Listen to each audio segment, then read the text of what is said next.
BJP ਦੀ ਸਿੱਖਾਂ ਨੂੰ ਭਰਮਾਉਣ ਅਤੇ ਪੰਜਾਬ ਨੂੰ ਨਾਲ ਜੋੜਨ ਦੀ ਕਿਹੜੀ ਨਵੀਂ ਯੋਜਨਾ ਚੱਲ ਰਹੀ ਹੈ।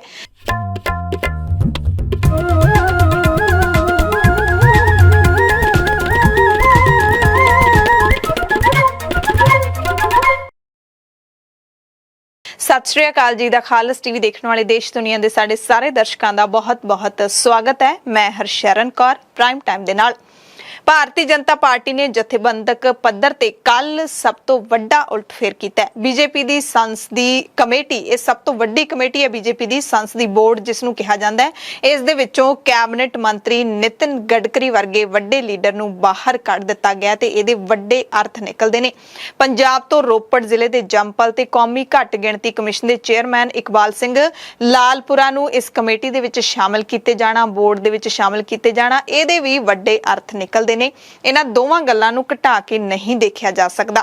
संसदी बोर्ड दे विच सिख लीडर नूं अहम थां देण दा सिद्धा मतलब है कि बीजेपी हाई कमांड सिखां नूं भरमाउण अते पंजाब दे विच पार्टी दी जमीन इकट्ठी करन दी पूरी जुगत दे नाल चलण लगी है। सिख भाईचारे दे विच अपनी पैठ नूं वधाउणा अते फोकस करना सिखां नूं, इहदा सिद्धा मतलब सिखां नूं नाल जोड़न दी पूरी कोशिश है। इस नूं वड्डा उलटफेर असीं तां कहा सी क्योंकि इह पहली वारी है जदों किसी सिख लीडर नूं इन्नी वड्डी जिम्मेदारी बीजेपी ने दित्ती होवे। लालपुरा उन्हां सिख पुलिस अफसरां दे विचों हन, साबका पुलिस अफसरां दे विचों जिन्हां ने संत जरनैल सिंह खालसा भिंडरांवालिਆਂ ਨੂੰ गिरफ्तार कीता सी। निरंकारी कांड नाल संबंधित एक केस दे विच संत भिंडरांवालिਆਂ ने इह शर्त रखी सी कि उन्हां दी गिरफ्तारी सिर्फ सिख पुलिस अफसर ही कर सकणगे। तां फिर इकबाल सिंह लालपुरा दी ड्यूटी लगी सी। लालपुरा पंजाब दे विचों डीआईजी दे अहुदे तो रिटायर होए सन अते अपने पुलिस करियर दे विच ਉਹ ਐਸਐਸਪੀ ਅੰਮ੍ਰਿਤਸਰ, ਐਸਐਸਪੀ ਤਰਨਤਾਰਨ ਅਤੇ ਏਆਈਜੀ ਸੀਆਈਡੀ ਅੰਮ੍ਰਿਤਸਰ ਰਹੇ ਹਨ। ਉਹਨਾਂ ਨੇ ਪੁਲਿਸ ਮਹਿਕਮੇ ਦੇ ਵਿੱਚੋਂ ਵੀ ਕਈ ਪੁਰਸਕਾਰ ਹਾਸਲ ਕੀਤੇ ਸਨ ਅਤੇ ਉਹ ਅਹੁਦੇ ਤੋਂ ਜਦੋਂ ਰਿਟਾਇਰ ਹੋਏ ਉਸ ਤੋਂ ਬਾਅਦ ਸਿੱਖ ਧਰਮ ਤੇ ਪੰਜਾਬ ਦੇ ਸੱਭਿਆਚਾਰ ਬਾਰੇ 1.5 ਦਰਜਨ ਦੇ ਕਰੀਬ ਕਿਤਾਬਾਂ ਇਕਬਾਲ ਸਿੰਘ ਲਾਲਪੁਰਾ ਨੇ ਲਿਖੀਆਂ। ਸ਼੍ਰੀ ਅਕਾਲ ਤਖਤ ਸਾਹਿਬ ਵੱਲੋਂ ਲਾਲਪੁਰਾ ਨੂੰ 2006 ਦੇ ਵਿੱਚ ਸ਼੍ਰੋਮਣੀ ਸਿੱਖ ਸਾਹਿਤਕਾਰ ਦੇ ਖਿਤਾਬ ਨਾਲ ਵੀ ਸਨਮਾਨਿਤ ਕੀਤਾ ਗਿਆ ਸੀ। 2012 ਦੇ ਵਿੱਚ ਰਿਟਾਇਰਮੈਂਟ ਤੋਂ ਬਾਅਦ ਇਕਬਾਲ ਸਿੰਘ ਲਾਲਪੁਰਾ ਨੇ ਬੀਜੇਪੀ ਪਾਰਟੀ ज्वाइन कर रही सी ते जदों पिछले समय दे विच किसानां दा अंदोलन चलदा रहा, वड्डा संघर्ष चलदा रहा तां लालपुरा ने बीजेपी दे वल्लों पंजाब दीयां कई थावां दा दौरा कीता सी, किसानां नूं समझाउण दी कोशिश कीती सी पर लालपुरा नूं जिहड़ा किसानां दा रोह है उस दा सामना करना पिया सी। भारत के प्रधानमंत्री नरेंद्र मोदी कई बार लालपुरा का नाम सिखां दे मसीहे वजों लै चुके ने ते हुण बीजेपी ने लालपुरा नूं अपने संसदी बोर्ड दे विच थां दित्ती है। इस तो पहला पंजाब तो लीडर हरजीत सिंह गरेवाल नूं पार्टी का कौमी जनरल सकत्तर बनाया गया ते हरदीप सिंह पुरी नूं भी कैबिनेट मंत्री दे अहुदे नाल नवाजिया जा चुक्या है। पिछलियां विधान सभा चोणां तो पहलां ते बाद विच बीजेपी विच कई सिख चेहरे शामिल कीते गए जिन्हां दे विचों एक वड्डा जिहड़ा चेहरा है वो मनजिंदर सिंह सिरसा दा है। उस तो बाद तां जिवें चेहरिਆਂ ਦੀ सिख चेहरिਆਂ ਦੇ शामिल होण दी लाइन ही लग गई सी पर साबका मुख मंत्री कैप्टन अमरिंदर सिंह समेत उन्हां दे कई साथी मंत्री कोई बहुता रंग नहीं दिखा सके। इस तो पहला बीजेपी ने एक बारी 2014 ਦੇ ਵਿੱਚ संसदी बोर्ड ਦੇ ਵਿੱਚ ਵੱਡਾ फेरबदल करदिआं देश ਦੇ ਸਾਬਕਾ ਪ੍ਰਧਾਨ ਮੰਤਰੀ अटल बिहारी वाजपेयी, साबका केंद्रीय गृह मंत्री लाल कृष्ण अडवाणी ते मुरली मनोहर जोशी ਨੂੰ ਬਾਹਰ ਦਾ ਰਾਹ ਦਿਖਾਇਆ ਸੀ। ਉਸ ਵੇਲੇ बीजेपी ने ਬਜ਼ੁਰਗ ਲੀਡਰਾਂ ਨੂੰ ਬਾਹਰ ਤੇ ਨੌਜਵਾਨਾਂ ਨੂੰ संसदी बोर्ड ਵਿੱਚ शामिल ਕਰਨ ਦਾ ਬਹਾਨਾ ਲੱਭਿਆ ਸੀ ਪਰ ਇਸ ਵਾਰੀ ਪਹਿਲੇ ਫੈਸਲੇ ਦੇ ਉਲਟ ਨੌਜਵਾਨਾਂ ਨੂੰ ਬਾਹਰ ਕਰਨ ਅਤੇ ਬਜ਼ੁਰਗਾਂ ਨੂੰ ਨੁਮਾਇੰਦਗੀ ਦਿੱਤੇ ਜਾਣ ਦਾ ਬਹਾਨਾ ਲੱਭਿਆ ਹੈ। ਮੱਧ ਪ੍ਰਦੇਸ਼ ਦੇ ਮੁੱਖ ਮੰਤਰੀ ਸ਼ਿਵਰਾਜ ਸਿੰਘ ਚੌਹਾਨ ਨੂੰ ਵੀ ਸਭ ਤੋਂ ਸਿਖਰਲੀ ਜਥੇਬੰਦ ਇਕਾਈ ਤੋਂ ਬਾਹਰ ਦਾ ਰਸਤਾ ਦਿਖਾ ਦਿੱਤਾ ਗਿਆ। लालपुरा ने 2012 ਦੇ ਵਿੱਚ बीजेपी ਦਾ ਜਦੋਂ ਪੱਲਾ ਫੜਿਆ ਸੀ ਉਸ ਤੋਂ ਬਾਅਦ 2022 ਦੇ ਵਿੱਚ ਵਿਧਾਨ ਸਭਾ ਹਲਕਾ ਤੋਂ ਚੋਣ ਲੜੀ ਸੀ ਪਰ ਜਿੱਤ ਨਹੀਂ ਸਕੇ। बीजेपी ਨੂੰ ਪੰਜਾਬ ਦੀਆਂ 117 ਵਿਧਾਨ ਸਭਾ ਸੀਟਾਂ ਦੇ ਵਿੱਚੋਂ ਸਿਰਫ 2 ਨਾਲ ਹੀ ਸਬਰ ਕਰਨਾ ਪਿਆ। ਵਿਧਾਨ ਸਭਾ ਚੋਣਾਂ ਤੋਂ ਬਾਅਦ ਲੋਕ ਸਭਾ ਹਲਕਾ ਸੰਗਰੂਰ ਦੀ ਜ਼ਿਮਨੀ ਚੋਣ ਦੀ ਗੱਲ ਕਰ ਲਈਏ ਤਾਂ ਸ਼੍ਰੋਮਣੀ ਅਕਾਲੀ ਦਲ ਤੋਂ ਬਾਅਦ ਸਭ ਤੋਂ ਘੱਟ ਵੋਟਾਂ बीजेपी ਨੂੰ ਪਈਆਂ।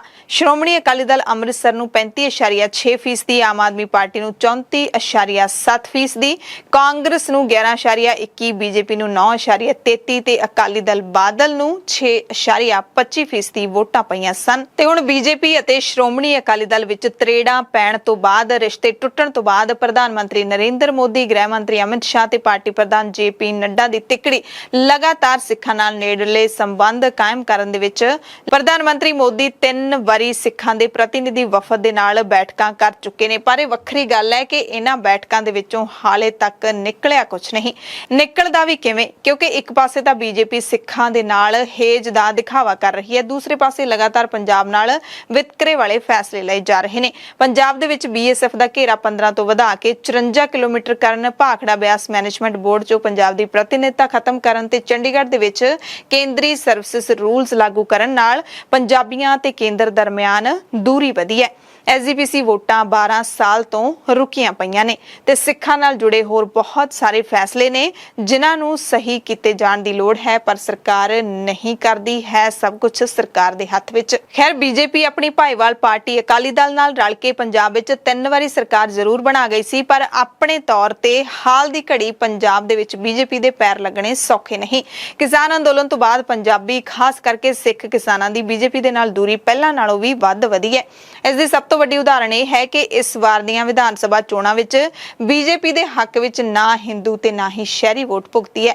ਹਾਲਾਂਕਿ ਐਤਕੀ ਤਾਂ ਇੱਕ ਹਨੇਰੀ ਝੁੱਲੀ ਸੀ ਆਮ ਆਦਮੀ ਪਾਰਟੀ ਦੇ ਹੱਕ ਵਿੱਚ, ਉਹਦੇ ਵਿੱਚ ਸਾਰੇ ਹੀ ਵਹਿ ਗਏ।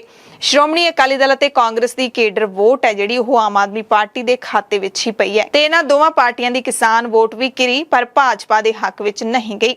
ਅਸਲ ਵਿੱਚ ਮੁਲਕ ਦੇ ਪ੍ਰਧਾਨ ਮੰਤਰੀ ਨਰਿੰਦਰ ਮੋਦੀ ਦੀ 24 ਅਗਸਤ ਦੀ ਪੰਜਾਬ ਫੇਰੀ ਨੂੰ ਵੀ ਅਗਲੀਆਂ ਚੋਣਾਂ ਅਤੇ ਮੌਜੂਦਾ ਰਣਨੀਤੀ ਨਾਲ ਜੋੜ ਕੇ ਹੀ ਦੇਖਿਆ ਜਾਣਾ ਬਣਦਾ ਹੈ।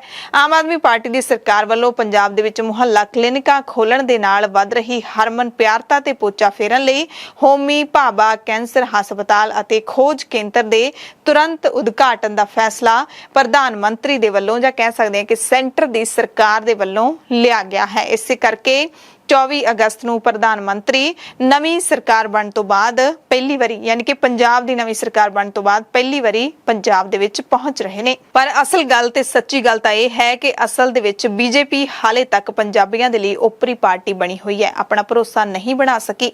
ਪੰਜਾਬੀ, ਖਾਸ ਕਰਕੇ ਸਿੱਖ ਭਾਈਚਾਰਾ ਹਿੰਦੂਤਵ ਦੇ ਏਜੰਡੇ ਨਾਲ ਸਹਿਮਤ ਨਹੀਂ, ਨਾ ਹੀ ਭਗਵਾਂ ਕਰਨ ਦੀ ਨੀਤੀ ਦੇ ਨਾਲ ਸਿੱਖਾਂ ਦੀ ਸੁਰ ਮਿਲਦੀ ਹੈ। ਸਿੱਖਾਂ ਦੇ ਲੀਡਰ ਆਪਣੇ ਨਿੱਜੀ ਸਵਾਰਥਾਂ ਲਈ ਕੌਮ ਦੇ ਨਾਂ ਤੇ ਚਾਹੇ ਵੱਡੇ ਅਹੁਦੇ ਸੈਂਟਰ ਦੀਆਂ ਸਰਕਾਰਾਂ ਤੋਂ, ਦਿੱਲੀ ਦਰਬਾਰ ਤੋਂ ਲੈਂਦੇ ਰਹਿਣ, ਪਰ ਆਮ ਲੋਕਾਂ ਦੀ ਮੱਤ ਇਸ ਦਿੱਲੀ ਦਰਬਾਰ ਦੇ ਨਾਲ ਕਦੇ ਨਹੀਂ ਮਿਲਦੀ। ਸੋ ਭਾਵੇਂ BJP ਸਿੱਖਾਂ ਨੂੰ ਆਪਣੇ ਨਾਲ ਲਾਉਣ ਦੀਆਂ ਕੋਸ਼ਿਸ਼ਾਂ ਕਰ ਰਹੀ ਹੈ, ਪਰ ਇਸ ਸੱਚ ਤੋਂ ਵੀ ਅੱਖਾਂ ਨਹੀਂ ਫੇਰੀਆਂ ਜਾ ਸਕਦੀਆਂ ਕਿ ਪੰਜਾਬ ਦੇ ਲੋਕ BJP ਦੇ ਨਾਲ ਦਿਲੋਂ ਨਹੀਂ ਜੁੜ ਸਕੇ। ਉਂਝ ਸਿੱਖਾਂ ਦਾ ਸਿਆਸਤ ਦੇ ਨਾਲ ਕੋਈ ਵਾਹ ਵਾਸਤਾ ਨਵਾਂ ਨਹੀਂ ਹੈ। ਸਿੱਖ ਮੁੱਢ ਤੋਂ ਹੀ ਰਾਜ ਕਰਨ ਦੇ ਕਾਬਿਲ ਰਹੇ ਨੇ ਤੇ ਕਰਦੇ ਵੀ ਰਹੇ ਨੇ। ਮੌਜੂਦਾ ਸਮੇਂ ਵੀ ਸਿੱਖਾਂ ਨੇ ਦੇਸ਼ ਨਹੀਂ, ਵਿਦੇਸ਼ ਦੀ ਸਿਆਸਤ ਦੇ ਵਿੱਚ ਵੀ ਸਨਮਾਨਯੋਗ ਥਾਂ ਬਣਾਈ ਹੈ। ਸੋ ਦੇਖਦੇ ਹਾਂ ਕਿ BJP ਦੀ ਜਿਹੜੀ ਇਹ ਪਲੈਨਿੰਗ ਹੈ, ਇਹ ਰਣਨੀਤੀ ਹੈ, ਉਹ BJP ਦੇ ਹੱਕ ਵਿੱਚ 2024 ਦੇ ਵਿੱਚ ਕਿੰਨਾ ਕੁ ਨਿੱਤਰਦੀ ਹੈ ਤੇ ਕਿੰਨਾ ਕੁ ਪੰਜਾਬ ਹੈ ਜਿਹੜਾ ਉਹ BJP ਦੇ ਹੱਕ ਦੇ ਵਿੱਚ ਜਾ ਕੇ ਖੜਦਾ ਹੈ। ਪ੍ਰਾਈਮ ਟਾਈਮ ਦੇਖਣ ਵਾਲੇ ਸਾਡੇ ਸਾਰੇ ਦਰਸ਼ਕਾਂ ਦਾ ਧੰਨਵਾਦ।